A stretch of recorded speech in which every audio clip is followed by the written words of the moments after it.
Okay, so hello everyone, welcome to the second lecture of surveying. And in first lecture we have covered definition of surveying and after that objective of surveying, है ना। Surveying का क्या objective था ये हमने देखा था और उसके बाद प्राइमरी क्लासिफिकेशन ऑफ सर्वेइंग को देखा था। प्राइमरी क्लासिफिकेशन सर्वेइंग को दो पार्ट में डिवाइड किया था, प्लेन सर्वेइंग और जियोडेटिक सर्वेइंग, है ना। सो उसी के कंटिन्यूएशन में इस क्लास को है जो आगे कंटिन्यू करते हैं। सो आज हम लोग देखेंगे types of surveying based on the nature of field survey. Nature of field survey इसका मतलब क्या है मैं समझा देता हूँ आप लोग को।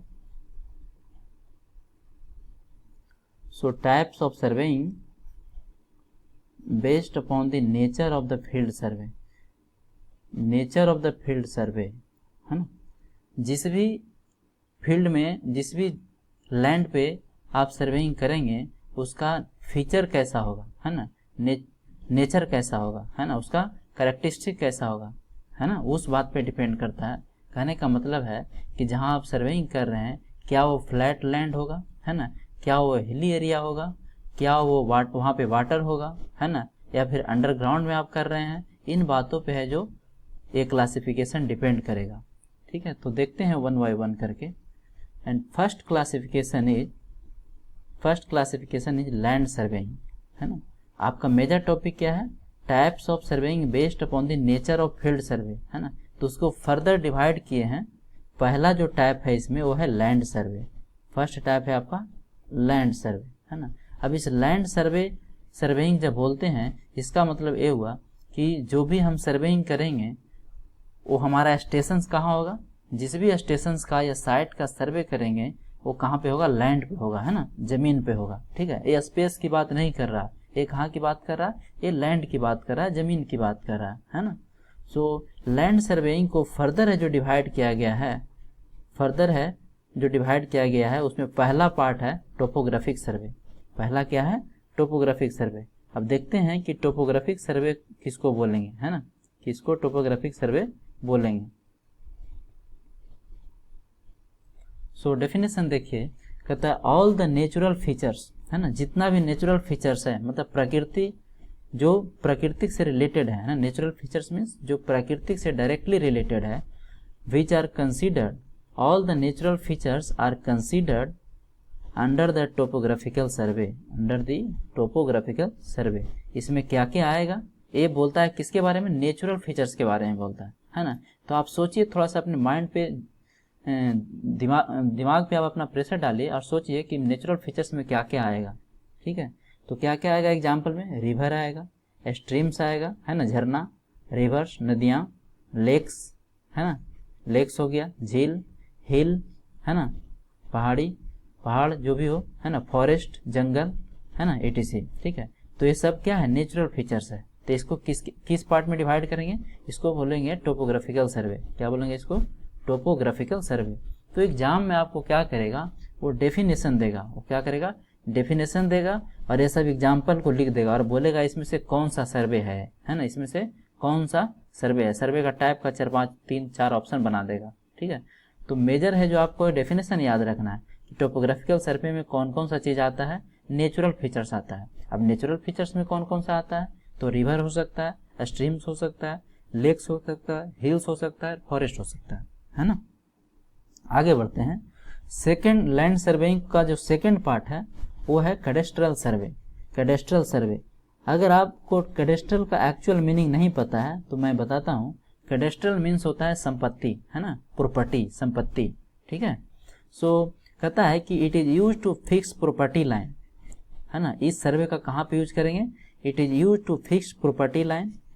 ठीक है, आगे देखिए, बाउंड्री ऑफ द फील्ड्स, है ना, कोई भी आपका जमीन है उसका बाउंड्री है जो क्या कर, बाउंड्री को मतलब डिसाइड करने में यूज करते हैं, है ना।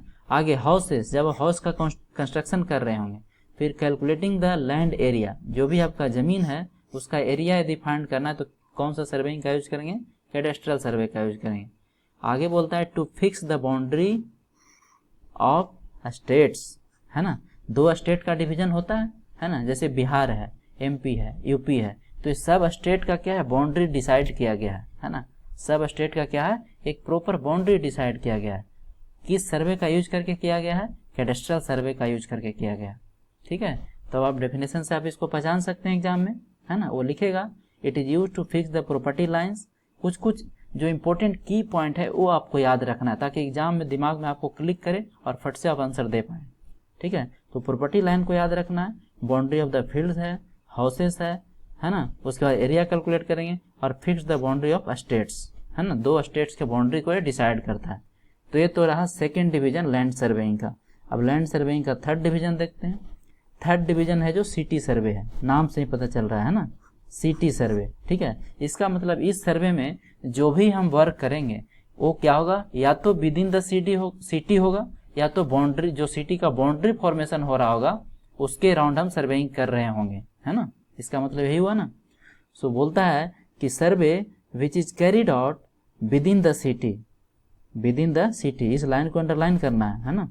विद इन द सिटी और विद इन द सिटी और अराउंड द सिटी, सिटी के चारों तरफ, है ना। या तो ये सर्वे कहाँ पे करेंगे, सिटी के अंदर करेंगे या तो सिटी के चारों तरफ करेंगे, है ना। इज कॉल्ड सिटी सर्वे, इसी को क्या बोलते हैं, सिटी सर्वे बोलते हैं। एग्जाम्पल क्या क्या है सर, एग्जाम्पल क्या क्या आ सकता है इसमें। So construction of sewer lines, है ना, सीवर लाइन्स। सीवर लाइन समझते होंगे, जो भी हमारा वेस्ट वाटर है जो हमारे घरों से निकलता है, पब्लिक बिल्डिंग से निकलता है ना, जो भी जो नाली का पानी है या फिर जो भी है जो वेस्ट वाटर है ना, उसका क्या होता है, कंस्ट्रक्शन होता है। जैसे अभी है कहीं यदि हाईवे का कंस्ट्रक्शन हो रहा तो हाईवे के दोनों तरफ क्या होता है, सीवर लाइन का कंस्ट्रक्शन होता है। ठीक है, तो वही है कंस्ट्रक्शन ऑफ सीवर लाइन। तो क्या हो गया है, सिटी सर्वे के अंदर आएगा। Fitting of street light, fitting of street light, है ना। फिटिंग ऑफ स्ट्रीट लाइट कहने का क्या मतलब है, जैसे कि सपोज कीजिए कि सिटी में क्या है, 2 रोड है, तो रोड में क्या होता है, दोनों तरफ स्ट्रीट लाइट लगा होता है। एक लाइट यहाँ पे लगाते हैं तो एक लाइट यहाँ पे लगाएंगे, एक लाइट यहाँ पे लगाएंगे। तो ये सब पोजीशन डिसाइड यदि करना हो तो कौन सा सर्वे यूज करेंगे, सिटी सर्वे का यूज करेंगे, है ना, यदि सिटी में ये काम करना हो तब। ठीक है, स्ट्रीट लाइट की बात हुई है, आगे बढ़ते हैं। वाटर सप्लाई पाइपलाइन, है ना, वाटर सप्लाई पाइपलाइन, जो सिटी वगैरह में घरों में क्या होता है, वाटर सप्लाई होता है। किसी एक जगह से क्या होता है, मोटर वगैरह या टंकी वगैरह है जो बनाया जाता है और वहाँ से क्या होता है, हर एक घर में जो वाटर सप्लाई किया जाता है और फिर उसका क्या होता है, वाटर बिल चार्ज किया जाता है। जैसे इलेक्ट्रिक बिल को चार्ज करते हैं उसी तरह से क्या होता है, वाटर बिल को चार्ज किया जाता है ना। सो सिटी सर्वे का मेन यूज कहाँ है, विद इन द सिटी है या अराउंड द सिटी है ना। एग्जाम्पल आपको याद रखना है, कंस्ट्रक्शन सीवर लाइन, है ना, सीवर लाइन का कंस्ट्रक्शन में यूज करते हैं। फिटिंग ऑफ स्ट्रीट लाइट्स, जो भी गलियों का लाइट है उसको फिट करने में यूज करते हैं। वाटर सप्लाई पाइपलाइंस, ये बहुत इंपॉर्टेंट है ना। पाइपलाइंस जो भी सिटी में बिछाया जाता है, जिसका कंस्ट्रक्शन किया जाता है वाटर सप्लाई का, उसमें भी सिटी सर्वे का यूज करते हैं। फर्दर बढ़ते हैं, आगे देखते हैं। आगे है आपका, ये तो था लैंड सर्वेइंग का क्लासिफिकेशन। ठीक है, लैंड सर्वेइंग को कितने पार्ट में डिवाइड किया हम लोगों ने, लैंड सर्वेइंग को टोटल 3 पार्ट में डिवाइड किया, है ना। पहला टोपोग्राफिक सर्वे, दूसरा कैडेस्ट्रल सर्वे, तीसरा सिटी सर्वे। ठीक है, अब जो दूसरा टाइप है, जो दूसरा पार्ट है इसका, है ना, जो दूसरा पार्ट है वो है आपका मैरीन सर्वे। मैरीन सर्वे का एक और नाम दिया गया है हाइड्रोग्राफिक सर्वे। मैरीन सर्वे का एक और नाम क्या है, हाइड्रोग्राफिक सर्वे, है ना। सो हाइड्रोग्राफिक सर्वे, देखो वर्ड हाइड्रो का मतलब क्या होता है बताओ, हाइड्रो का मतलब होता है वाटर, हाइड्रो मीन्स क्या होता है, वाटर, है ना। मैरीन, मैरीन मीन्स समुद्र, मैरीन मीन्स क्या होता है, समुद्र। ठीक है, आप देखते हैं इसका डेफिनेशन, कहता है कि it deals with water bodies like streams, lakes, है ना, कोस्टल वाटर, etc। कौन कौन इसमें आएगा मैरीन सर्वे में, एग्जाम्पल क्या क्या है इसका, वाटर बॉडीज के साथ डील करता है ना। वाटर बॉडीज में क्या क्या आएगा, स्ट्रीम्स हो सकता है, लेक्स हो सकता है और कोस्टल वाटर्स हो सकता है। ठीक है, कोस्टल वाटर हो सकता है। एग्जाम्पल इसका क्या है, नेविगेशन, नेविगेशन। अब इस वर्ड का मतलब मैं समझा देता हूँ। आप लोग ने सुना होगा कि बनारस से हल्दिया के बीच क्या चलता है, स्टीमर चलता है। बनारस से हल्दिया के बीच में क्या चलता है, स्टीमर चलता है ना, गंगा में। ठीक है, तो क्या है, उसका एक प्रॉपर रूट डिसाइड किया गया हो। जैसे हम रोडवे का कंस्ट्रक्शन करते हैं, रेलवे का कंस्ट्रक्शन करते हैं, उसी तरह से नेविगेशन का भी क्या है, एक प्रॉपर रूट डिसाइड होता है ना, जिसको वाटर वे भी बोलते हैं। ठीक है, तो सपोज कीजिए ये बनारस है और कहीं आपका हल्दिया होगा, है ना, वेस्ट बंगाल में है ऐसे हल्दिया, तो दोनों के बीच में नेविगेशन का मतलब हुआ कि आपका दोनों के बीच में क्या है, स्टीमर चलता है ना। लोग सामान ढोया जाता है, लोग इस पे इस पे मतलब ट्रेवलिंग करते हैं, इसके थ्रू क्या करते हैं, ट्रेवलिंग भी करते हैं, है ना। सो क्या हो गया, बनारस से कहाँ जाता है, हल्दिया जाता है, ठीक है। तो इसी को क्या बोलते हैं, नेविगेशन बोलते हैं, है ना। स्ट्रीमर है जो क्या होता है, वाटर में क्या करता है, मूव करता है। तो एक किसके अंदर आएगा, हाइड्रोग्राफिक सर्वे के अंदर आएगा। नेक्स्ट पढ़ते हैं। थर्ड क्लासिफिकेशन है आपका एस्ट्रोनॉमिकल सर्वे, है ना, नाम से ही पता चलता है, एस्ट्रोनॉमिकल सर्वे, है ना। एस्ट्रोनॉमिकल मैंने क्या होता है, स्पेस से रिलेटेड, मतलब क्या होता है, स्पेस से रिलेटेड, है ना। So it is use to determine the relative position of a point in space. इस लाइन को अंडरलाइन करना है, relative position of a point in space, है ना, स्पेस की बात करता है। एग्जाम्पल क्या है, to determine the position of stars. दो स्टार्स के बीच में यदि आपको पोजीशन फाइंड करना है, उसका रिलेटिव पोजीशन फाइंड करना है, तो कौन सा सर्वे को यूज करेंगे, एस्ट्रोनॉमिकल सर्वे को की बात करते हैं, ना। बीटेक में क्या है, एक चैप्टर है एस्ट्रोनॉमिकल सर्वे, पूरा डिटेल में वहाँ पे पढ़ना है ना। सो अभी है जो ब्रीफ हम लोग देख रहे हैं, ठीक है। फर्दर देखते हैं आगे। लास्ट इसका डिवीजन है अंडरग्राउंड सर्वे। लास्ट क्या डिवीजन इसका, अंडरग्राउंड सर्वे, है ना। सो अंडरग्राउंड सर्वे जब बोलते हैं तो नाम से ही पता चल जाता है, मतलब हम सर्वे कहाँ कर रहे होंगे, जमीन के अंदर कर रहे होंगे, मतलब लैंड के नीचे यदि कोई हम कंस्ट्रक्शन कर रहे होंगे तो वहाँ पे हम कौन सा सर्वे करेंगे, अंडरग्राउंड सर्वे करेंगे, ठीक है सर। तो एग्जाम्पल क्या क्या आएगा इसमें, कंस्ट्रक्शन ऑफ टनल्स आएगा, आएगा, माइन सर्वेइंग आएगा, है ना। जैसे आपका कोयला निकालते हैं, है ना, आपका झारखंड में या फिर वेस्ट बंगाल में या फिर एमपी में बहुत जगह ऐसे है जहाँ पे कोयले का क्या है, खादान है बड़े बड़े, तो वहाँ पे कौन सा सर्वेइंग करते हैं, अंडरग्राउंड सर्वे करते हैं या माइन सर्वेइंग करते हैं। तो अंडरग्राउंड सर्वेइंग का एक सब एग्जाम्पल होगी कंस्ट्रक्शन ऑफ टनल्स, है ना। जहाँ पे मेट्रो वगैरह चलता है, जैसे दिल्ली मेट्रो है, तो दिल्ली मेट्रो क्या है, आपका एलिवेटेड भी है और अंडरग्राउंड भी है ना, मतलब जमीन के अंदर अंदर है जो क्या बनाया गया है, टनल्स बनाया गया है, और उसके अंदर क्या बनाया गया है, रेलवे लाइन को बिछाया गया है, ठीक है। तो इसका एग्जाम्पल हो गया अंडरग्राउंड सर्वे का। सो चीज़ें को आपको विजुलाइज करने की ज़रूरत है ना। सारा जो सिविल इंजीनियरिंग का सब्जेक्ट है उसको आप इजीली विजुलाइज कर सकते हैं। अगर आप एक प्रॉपर अंडरस्टैंडिंग चाहते हैं सब्जेक्ट को, तो आप चीज़ों को विजुलाइज करना स्टार्ट कीजिए कि ऐसा हमने कंस्ट्रक्शन कहाँ पे देखा है ना। तो आपका दिमाग में क्या होगा, लेयर बाय लेयर क्या होता, सेट होता जाएगा, ठीक है। सो आगे प्रोसीड करते हैं। तो सेकंड क्लासिफिकेशन है classification of survey based on instrument used, है ना। अभी तक हम लोगों ने क्या देख रहा था, अभी तक क्या देखा था, types of surveying based upon the nature of field survey, है ना, फील्ड का क्या नेचर है उस पर डिवाइड कर रहे थे। फर्दर क्लासिफिकेशन आपका है classification of survey based on instrument use, है ना। इसका मतलब क्या है, इसका मतलब ये हुआ कि कौन कौन सा इंस्ट्रूमेंट यूज करेंगे, उसी इंस्ट्रूमेंट के नाम पे है जो सर्वेइंग का नाम रख दिया गया है कि नहीं। सो देखते हैं इसमें क्या क्या आता है। इसमें सबसे पहले आता है चेन सर्वे, उसके बाद आता है थियोडोलाइट सर्वे, फिर आता है ट्रेवर्स सर्वे, फिर ट्रायंगुलेशन सर्वे, फिर टैक्योमेट्रिक सर्वे, फिर plane table survey, aerial survey और फोटोग्रामेट्रिक सर्वे। अब देखो इन चीज़ों को हम डिटेल में यहाँ पे एक्सप्लेन नहीं करेंगे, है ना, क्योंकि एग्जाम में अभी तक जो पढ़ाया मैं उतना ही आपसे पूछेगा, है ना। ये सब को डिटेल में क्यों नहीं देखेंगे, क्योंकि ये सब खुद एक अपने आप में चैप्टर है, अपने आप में क्या है, यूनिट है। जैसे चेन सर्वे, नेक्स्ट यूनिट आपका चेन सर्वे यहाँ स्टार्ट करेंगे, है ना, तो वहाँ पे डिटेल में देखेंगे, जब खुद एक ये सब क्या है यूनिट बन के आएगा, है ना। वहाँ मतलब इसको कंप्लीट करने में 6 से 7 आवर्स लगेगा, तो अभी बताने की कोई ज़रूरत है नहीं। सिर्फ आपको अभी क्या याद रखना है, अभी आपको सिर्फ नाम है जो याद रखना है ना, रिमेंबर नेम, है ना, ओनली रिमेंबर नेम, ठीक है। सिर्फ आपको क्या रखना है, नाम याद रखना है बस अभी, कि चेन सर्वे होता है, थियोडोलाइट सर्वे होता है। मतलब एग्जाम में पूछे कि इंस्ट्रूमेंट बेसिस पे कौन कौन सा सर्वे होता है, तो फटाफट ऐसे पॉइंट लिख देना है, चेन सर्वे, थियोडोलाइट सर्वे, ट्रेवर्स सर्वे, ट्रायंगुलेशन सर्वे, ट्रैक्योमेट्रिक सर्वे, प्लेन टेबल सर्वे, है ना। अभी नेक्स्ट ये क्या होता है, एडवांस सर्वे में ऐसा पढ़ना है, प्लेन टेबल सर्वे के बारे में, ट्रैक्योमेट्रिक सर्वे के बारे में, फोटोग्रामेट्रिक सर्वे के बारे में, एरियल सर्वे के बारे में। तो सब अपने आप में क्या है, इंडिविजुअल टॉपिक है, इंडिविजुअल क्या है, चैप्टर है, ठीक है। तो इसको वहीं पे जो डिटेल में देखेंगे, अभी सिर्फ आपको नाम याद रखना है। आगे बढ़ते हैं। अब आपका मेजर टॉपिक आता है, वो आता है प्रिंसिपल ऑफ सर्वेइंग, है ना, प्रिंसिपल ऑफ सर्वेइंग। सर्वेइंग पढ़ रहे हैं तो उसका क्या क्या प्रिंसिपल है ना, उस प्रिंसिपल को क्या करना है, हम लोग को पढ़ना है। कौन कौन सा सिद्धांत है जिसपे पूरा सर्वेइंग है जो बेस्ड है ना, कौन कौन सा सिद्धांत है। So there are 2 basic principle of surveying. Total कितना प्रिंसिपल है इसका 2 है ना। टोटल कितना प्रिंसिपल है इसका 2 है ना, 2 प्रिंसिपल है। अब देखते हैं कौन कौन है ना। सो जो फर्स्ट प्रिंसिपल है आपका है, इसको ध्यान से देखना है ना। यहाँ से ऑब्जेक्टिव क्वेश्चन भी आपका एग्जाम में बहुत पूछता है, तो इसको ध्यान से जो कवर अप करेंगे। सो फर्स्ट बोलता है to locate a point by at least 2 measurement. पहला प्रिंसिपल क्या बोल रहा है, फर्स्ट प्रिंसिपल आपका बोल रहा है कि टू लोकेट ए पॉइंट, एक पॉइंट का आपको लोकेशन फाइंड करना है बाई किसके द्वारा, eight least 2 measurement, eight least 2 measurement.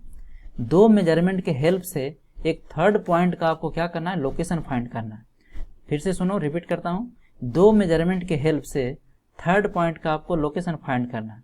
अब आप पूछेंगे कि सर 2 मेजरमेंट क्या क्या हो सकता है, तो 2 मेजरमेंट क्या क्या हो सकता है। ऐसा हो सकता है कि दोनों डिस्टेंस हो सकता है ना, दोनों डिस्टेंस हो सकता है। ऐसा भी हो सकता है कि दोनों एंगल हो सकता है। ऐसा भी हो सकता है कि एक एंगल और एक डिस्टेंस हो सकता है। यानी टोटल यदि परमुटेशन कम्बिनेशन की बात किया जाए है ना, तो क्या क्या हो सकता है बताओ। दोनों डिस्टेंस हो सकता है, एक डिस्टेंस एक एंगल हो सकता है ना। फिर क्या हो सकता है, दोनों एंगल हो सकता है ना। ये सब पॉसिबिलिटी है ना। ठीक है, तो देखते हैं 1 बाय 1 करके इस प्रिंसिपल में क्या क्या आता है। फॉर एग्जाम्पल सबसे पहले ए मैं कंसिडर कर रहा हूँ है ना। To locate a point by at least 2 measurement में इसमें क्या है, फर्दर है जो डिवाइड किया गया, मतलब इसमें क्या क्या आएगा है ना, क्या क्या इसके अंदर आएगा। तो देखते हैं। तो सबसे पहले हम ऐसा करते हैं कि एक लाइन, एक पॉइंट कंसीडर कर रहे हैं P। एक पॉइंट क्या कंसीडर कर रहे हैं, P। एक पॉइंट है आपका P, एक पॉइंट क्या है, P है। पूरे केयरफुल होकर इसको देखना है। सेकेंड पॉइंट अब मान लेते हैं आपका Q है। सेकेंड पॉइंट क्या है, Q है ना। अब क्या बोला था कि 2 पॉइंट की हेल्प से थर्ड पॉइंट का हमको लोकेशन फाइंड करना है। ठीक है सर, तो थर्ड पॉइंट हम मान लेते हैं क्या, थर्ड पॉइंट जिसका लोकेशन फाइंड करना है उसको मैं दिखा देता हूँ। चलो दूसरे कलर से दिखा देता हूँ इसको, है ना। मान लेते हैं ये R है, ये क्या है, R है। इसी का लोकेशन फाइंड करना है ना। PQ का डिस्टेंस हमें पता है, PQ का डिस्टेंस ऑलरेडी पता है। ठीक है, अब हम क्या करेंगे, 2 मेजरमेंट का हेल्प लेंगे। तो ऐसा करते हैं कि P से R को मेजर कर लेते हैं, P से R को मेजर कर लेते हैं, फिर Q से R को मेजर कर लेते हैं। तो R का क्या हो गया, लोकेशन फाइंड हो गया। R का क्या हो गया, लोकेशन फाइंड हो गया, है कि नहीं। सो यहाँ पे मैं लिख रखा हूँ, देखो क्या लिखे हैं, ध्यान से पढ़ो इसको। Distance PR and QR can be measured, distance PR and QR can be measured and point R can be plotted, and point R can be plotted, है ना। अब क्वेश्चन ये राइज होता है कि सर इसका यूज कहाँ करेंगे, है ना। इसका यूज है, उपयोगिता इसका क्या है, मतलब किस कहाँ पे उपयोग इसको करेंगे, है ना। So this principle is very much useful in chain surveying, है ना, जो आगे आपका चैप्टर आने वाला है 2-4 क्लास के बाद, है ना। कहाँ पे इसको यूज करेंगे, इस प्रिंसिपल के कहाँ पे यूज करेंगे, इस प्रिंसिपल को यूज करेंगे चेन सर्वेइंग में, है ना, चेन सर्वेइंग में। ठीक है, सो आगे देखते हैं, फर्दर देखते हैं। आपका सेकेंड पॉइंट है, सेकेंड पॉइंट आपका है कि ऐसा भी हो सकता है, ऐसा भी हो सकता है कि एक लाइन सपोज कीजिए PQ है, एक लाइन क्या है आपका PQ है। एक मिनट, इसको मैं स्ट्रेट बनाने की कोशिश करता हूँ।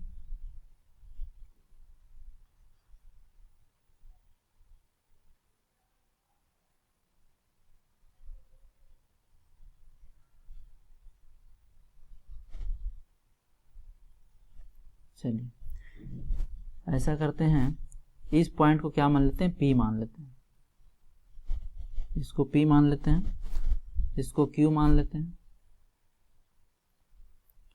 और अब एक क्या है, कोई इंटरमीडिएट पॉइंट है ये दोनों के बीच में, ये दोनों के बीच में एक क्या है, इंटरमीडिएट पॉइंट, क्या है, इंटरमीडिएट पॉइंट है S, एक इंटरमीडिएट पॉइंट है S, है ना। हमें क्या करना है, एक थर्ड पॉइंट का, ये S जो है इसी पे लाई कर रहा है, PQ का डिस्टेंस हमें पता है ना। उसके बाद क्या कर रहा है, एस है जो इसी लाइन पे लाई कर रहा है ना। हमें क्या करना है, एक थर्ड पॉइंट का लोकेशन है जो फाइंड करना है ना। वो थर्ड पॉइंट का लोकेशन सपोज कीजिए क्या है, आर है। क्या है, आर। इसका लोकेशन हमें फाइंड करना है ना। ठीक है, इसको बोलते हैं ऑफसेट मेथड। अब ये ऑफसेट क्या होता है फर्दर हम देखेंगे आगे की क्लास में, है ना। फिलहाल है हमें इसको फाइंड करने के लिए क्या चाहिए, एक डिस्टेंस चाहिए, एक एंगल चाहिए, है ना, या फिर दो डिस्टेंस चाहिए या दो एंगल चाहिए, है ना। तो यहाँ पे क्या करेंगे, एक तो हमें डिस्टेंस मेजर करना होगा, एस से क्या करेंगे, आर को मेजर कर लेंगे, और ए के एंगल मेजर कर लेंगे। ए के एंगल है जो मेजर कर लेंगे, है ना। ये एंगल कितना होगा, 90 डिग्री होगा। ये एंगल कितना है, 90 डिग्री है ना। तो इसमें क्या क्या किए हैं उसको देख लेते हैं। इसमें क्या किए हैं, कहता है a perpendicular R S can be drawn on the reference line P Q. मैंने पहले ही बताया कि हमारा पी क्यू क्या है, रेफरेंस लाइन है। And length P S and S R can be measured, है ना। इस पी एस और एस आर को क्या कर लिए, मेजर कर लिए, है ना। कैन बी मेजर, चूंकि वो रेफरेंस लाइन पे ही है, कैन बी मेजर्ड। फर्दर देखिए, now point R can be drawn with the help of set square. Set square का यूज क्या है, 90 डिग्री एंगल मेजर करना। सेट स्क्वायर का ही है ना यूज, 90 डिग्री एंगल को सेट करने में काम आता है। ठीक है, अब देखो ये प्रिंसिपल कहाँ पे यूज करेंगे। So this principle is useful for defining the details.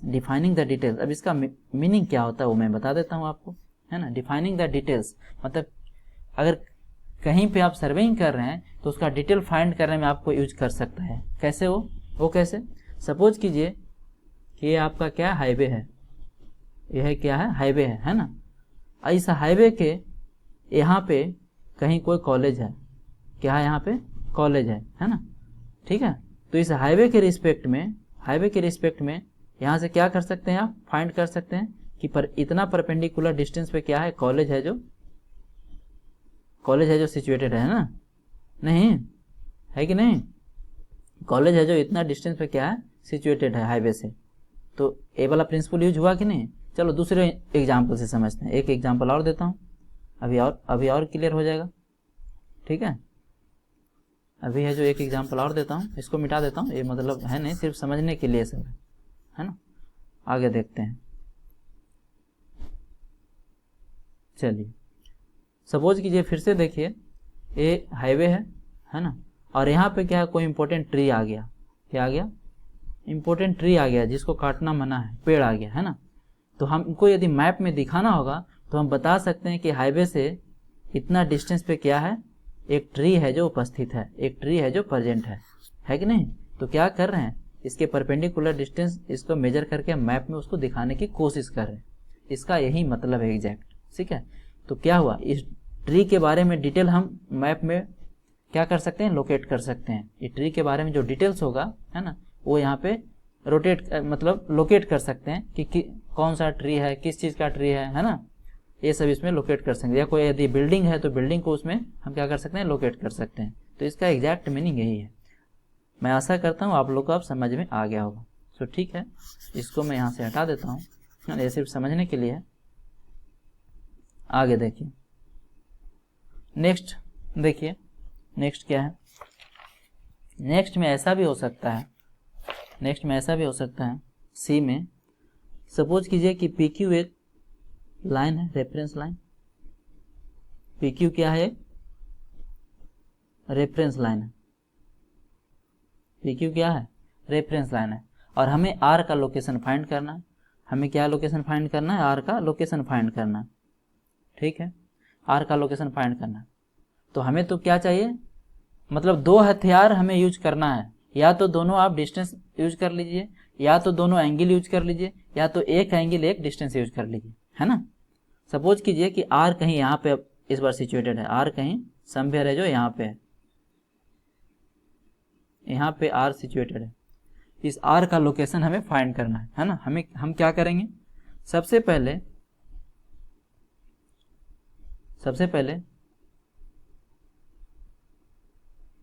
इसको यहाँ से मिला लिए, है ना। उसके बाद क्या किए, चूंकि हमें ये भी पता करना है कि ये जो पी क्यू लाइन है उसके रिस्पेक्ट में मेजर किया गया है, तो ये एंगल भी हमें पता होना चाहिए। ये एंगल है जो हमें पता होना चाहिए। चलो इस एंगल का नाम देता हूँ अल्फ़ा। इस एंगल का क्या नाम दिया? अल्फ़ा।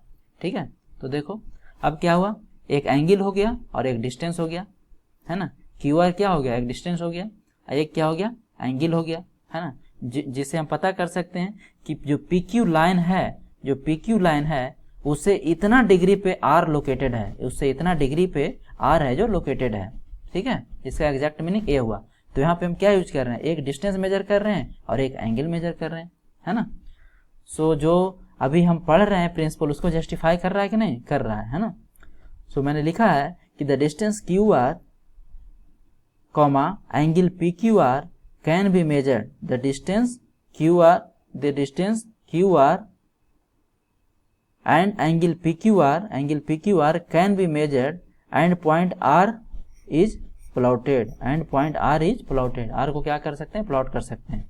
अब आपको दिमाग में आ रहा होगा कि सर ए कहाँ यूज करेंगे, है ना। तो ए यूज करते हैं ट्रेवर्स सर्वे में। कहाँ पे? ट्रेवर्स सर्वे बोले या ट्रेवर्सिंग बोले, है ना। ए अपने आप में एक चैप्टर है जो आगे पढ़ेंगे। ठीक है, तो कहाँ पे यूज करते हैं? ट्रेवर्स सर्वे में यूज करते हैं, है ना। अभी देखो ये सब एग्जाम्पल हम क्यों दे रहे हैं कि कौन कहाँ पे यूज करते हैं। यहाँ से बहुत अच्छा एक क्वेश्चन बनता है मैचिंग का, है ना। कंपटीशन का यदि आप प्रिपरेशन साथ साथ करते हैं तो मैचिंग का यहाँ पे क्वेश्चन बनता है। ये सब फिगर एक साइड आपको दे देगा और दूसरे साइड है जो आपका ये सब दे देगा, है ना। ट्रेवर्स सर्वे तो चेन सर्वे तो डिफाइनिंग द डिटेल्स, ये सब लिख देगा। आपको मैच करना होगा एग्जैक्टली, है ना। क्वेश्चन बना के देख लेंगे इसको इजिली, है ना। आगे बढ़ते हैं। ठीक है, नेक्स्ट है डी है। डी अभी क्या करने वाला है आपको दिमाग में आ गया होगा, है ना। तो ऐसा करते हैं, फिर से इसको एंगल इस बार चलो कलर चेंज कर देता हूं। एक लाइन क्या ले रहे हैं? पी क्यू ले रहे हैं। क्या ले रहे हैं? पी क्यू ले रहे हैं। हमें आर का लोकेशन फाइंड करना है, पी क्यू के रिस्पेक्ट में। चलो तो यहाँ पे क्या ले लेते हैं? आर ले लेते हैं। अब चेंज कर लेता हूँ इसको, यहाँ पे आर ले लेते हैं, यहाँ पे आर ले लेते हैं। ठीक है, अब देखो हम क्या करेंगे, इस बार डिस्टेंस मेजर नहीं करेंगे, है ना। इस बार डिस्टेंस मेजर नहीं करेंगे। ठीक है, तो जब डिस्टेंस मेजर नहीं कर रहे हैं तो इसको मैं डॉटेड से मिला देता हूँ। किससे मिलाता हूँ? डॉटेड से मिला देता हूँ। ठीक है, क्योंकि डिस्टेंस तो मेजर कर नहीं रहे, इसको मैं डॉटेड से मिला देता हूँ। लेकिन ये एंगल तो मेजर कर ही सकते हैं, ये एंगल है जो मेजर कर सकते हैं। इस एंगल का नाम अल्फा देता हूँ। ये एंगल भी मेजर कर सकते हैं, ये एंगल भी मेजर कर सकते हैं, इसका नाम बीटा देता हूँ, है ना। तो हम बता सकते हैं कि पी क्यू लाइन के रिस्पेक्ट में आर कहाँ पे है ना। ये हम इजली है जो बता सकते हैं, है कि नहीं। चलिए तो देखिए क्या इसमें किए हैं, है ना। मैंने लिखा है कि in this method the distance P R and Q R not measure, the distance P R and Q R not measure but the angle RPQ and angle RQP, है ना। angle RPQ and angle RQP are measured with any angle measuring instrument, है ना। कोई भी angle measuring instrument से क्या कर लेंगे? इसको मेजर कर लेंगे। अभी एंगल मेजरिंग इंस्ट्रूमेंट कौन कौन सा होता है? अभी मैं बोलूँ कि सेक्सटेंट होता है जिससे मैं एंगल मेजर करता हूँ, है ना। ऑप्टिकल स्क्वायर होता है, उससे है जो मेजर करते हैं। तो ये है जो अभी इंपॉर्टेंट नहीं है, है ना। सिर्फ अभी आपको ये ध्यान रखना है कि किसी भी एंगल मेजरिंग इंस्ट्रूमेंट का यूज करके हम क्या करेंगे? इस एंगल को फाइंड कर लेंगे, है ना। बाकी एंगल मेजरिंग इंस्ट्रूमेंट क्या क्या होता है इसके बारे में आगे देखेंगे, है ना। क्योंकि जो जहां पढ़ना है वहीं पे उसके बारे में बात किया जाए तो ज़्यादा अच्छा है ना। चलिए, तो ये तो था हमारा फर्स्ट प्रिंसिपल, है ना। फर्स्ट प्रिंसिपल को हमने डिटेल में देख लिया। अच्छा, अब देखिए अब क्या करेंगे। Now point R can be drawn after knowing the distance P Q, P Q distance है जो हमें पता चल जाएगा। उसके बाद क्या करेंगे? आर को हम ड्रा कर सकते हैं इसके रिस्पेक्ट में। अब इसको यूज कहाँ करेंगे? इसको यूज करते हैं ट्रायंगुलेशन सर्वे में। ये सब अंडरलाइन करके कॉपी में लिखना है। कहाँ पे यूज करते हैं इसको? ट्रायंगुलेशन सर्वे में यूज करते हैं, है ना। ठीक है, इसको कहाँ यूज करेंगे? ट्रायंगुलेशन सर्वे में यूज करेंगे, है ना। सो आपको मैंने बताया था कि मैचिंग में क्वेश्चन पूछेगा, है ना। एक साइड क्या करेगा, जितना भी मैंने ये सब फिगर जो ड्रा किया है उस फिगर को है जो आपको शो कर देगा, और दूसरी तरफ ये सब नाम देगा। एक तरफ फिगर देगा, दूसरी तरफ लिखेगा ट्रेवर्स सर्वे, चेन सर्वे, ट्रायंगुलेशन सर्वे, है ना, डिफाइनिंग द डिटेल्स। आप दोनों को क्या करना पड़ेगा, मैच करना पड़ेगा, दोनों को क्या करना पड़ेगा, मैच करना पड़ेगा, है ना। चलिए आगे बढ़ते हैं। जो सेकंड प्रिंसिपल है वो है working from whole to part, है ना। इसको ध्यान से पढ़िए, working from whole to part, whole to part, है ना। ये पार्ट टू होल नहीं बोल रहा है, ये बोल रहा है होल टू पार्ट, है ना। सीधा ऑब्जेक्टिव में यहाँ से क्वेश्चन आता है, ठीक है। So working from whole to part, ठीक है। सेमेस्टर में तो क्या होगा, कभी कभी या कंपटीशन में जब कन्वेंशनल क्वेश्चन आता है तो वहाँ पे दोनों प्रिंसिपल को एक्सप्लेन करने के लिए पूछता है ना। और ऑब्जेक्टिव में भी क्वेश्चन आता है यहाँ से, ठीक है। तो working from whole to part है, इसका एग्जैक्ट मीनिंग क्या है इसको हम देखेंगे, ठीक है। सो देखिए working from whole to part में क्या करेंगे, सबसे पहले इसको समझने के लिए दो एग्जाम्पल मैं यहाँ पे कंसीडर करूँगा, है ना। ऐसा करते हैं कि एक जो लाइन कंसीडर करते हैं, क्या करते हैं, एक लाइन है जो कंसीडर करते हैं। मान लेते हैं कि लाइन कितना मीटर का है, 20 मीटर का है। ए और बी इसका क्या है, एंड पॉइंट। ए और बी क्या है, एंड पॉइंट है ना। मतलब ए और बी इस डिस्टेंस को डायरेक्टली कंट्रोल कर रहा है, ए और बी इस डिस्टेंस को डायरेक्टली कंट्रोल कर रहा है ना। एक मिनट, इस डिस्टेंस को थोड़ा और बढ़ा दीजिए ताकि काफ़ी अच्छे से समझ में आए। इस डिस्टेंस को 100 मीटर ले लेता हूँ,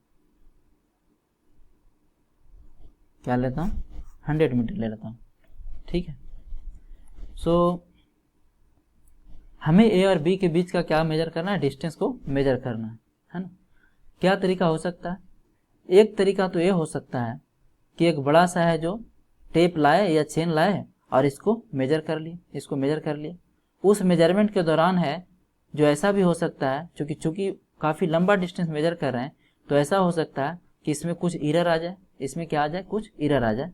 मान ले जाए कि 20 सेंटीमीटर का एरर आ रहा है, 20 सेंटीमीटर का एरर आ गया है कि नहीं, ठीक है। 20 सेंटीमीटर का एरर आ गया, चूँकि ये लंबा डिस्टेंस था तो एरर हो सकता है। ऐसा हो सकता है कि टेप है जो स्ट्रेट नहीं जाके कहीं इधर चला गया होगा, है ना। ये जो एग्जैक्टली लाइन ए बी है उससे कहीं इधर चला गया हो या फिर कहीं इधर चला गया हो, मतलब लेफ्ट भी जा सकता है, राइट भी जा सकता है, ठीक है।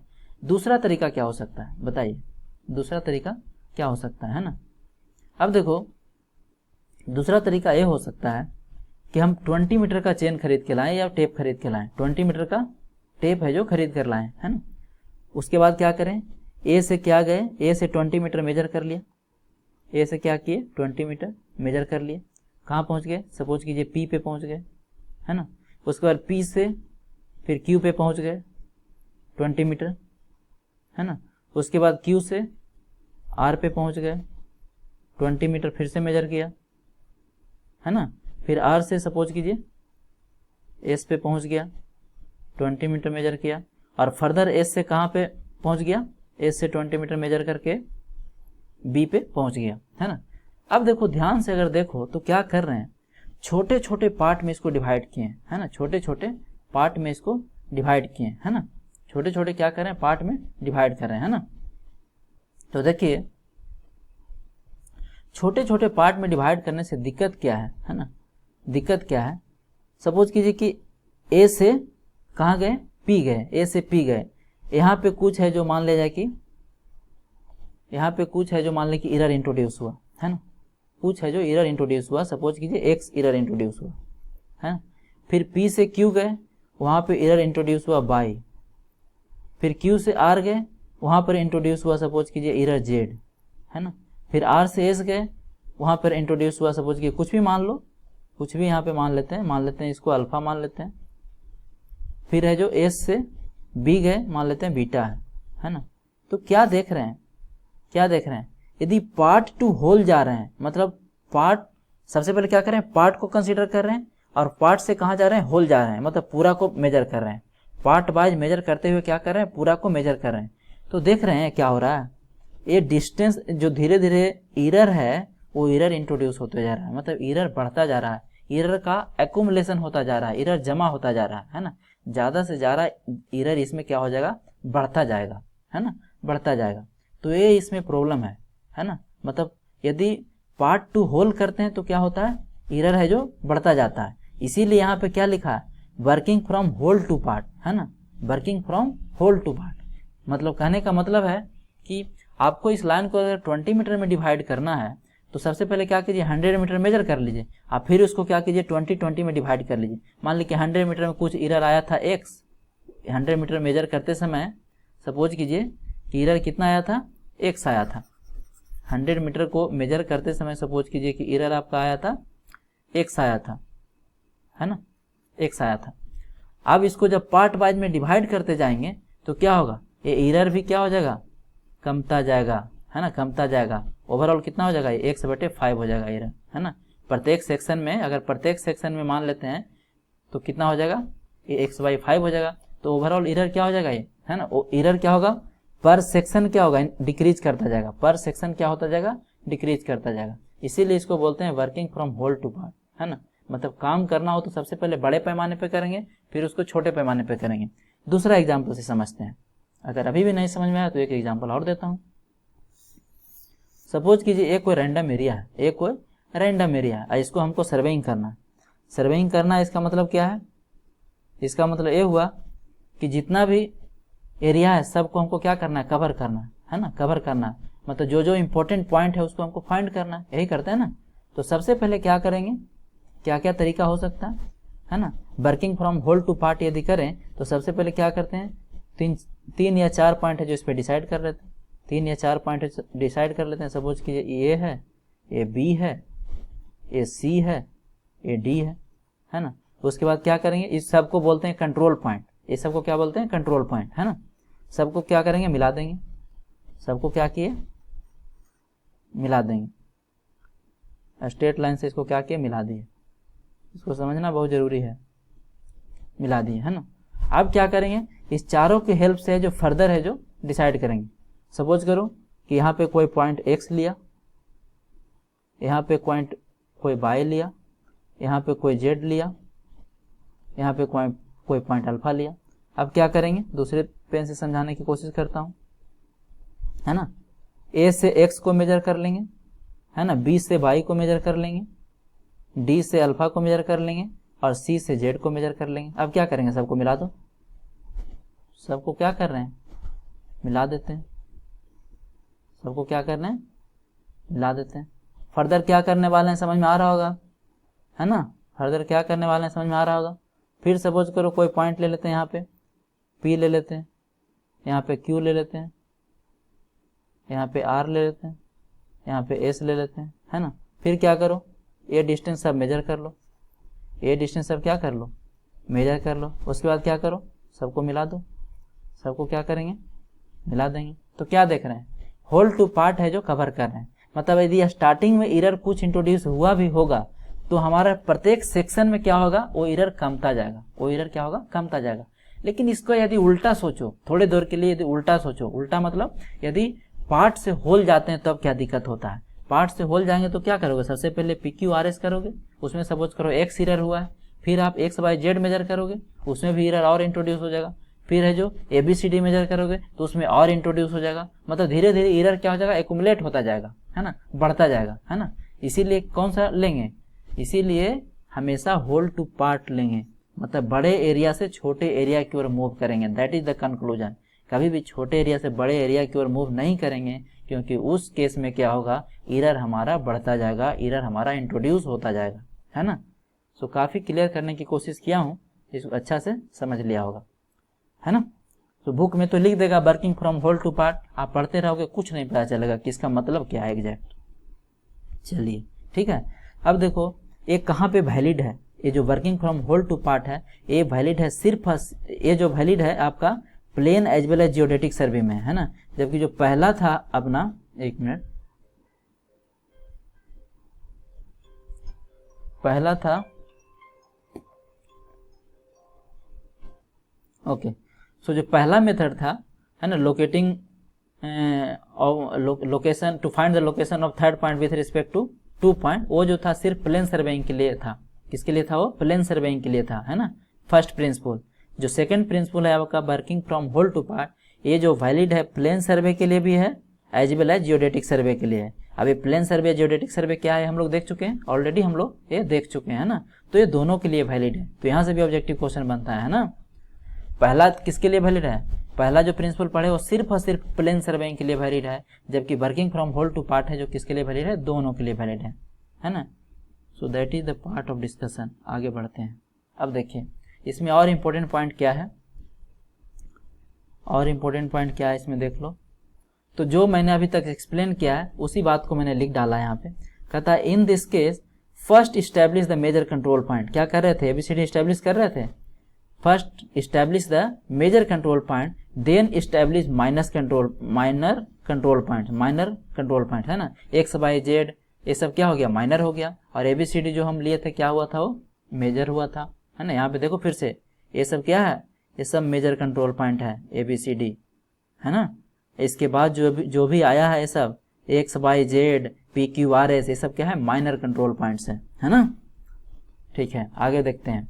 The main purpose of working from whole to part, this is very very important line, this is very very important line. The main purpose of working from whole to part, क्या purpose है इसका?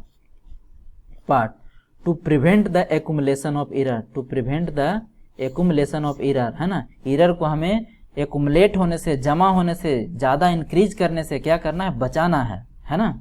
To prevent the accumulation of error and to control and localize minor errors, है ना। ये सब को क्या करना है? कंट्रोल करना है और लोकलाइज करना है ना।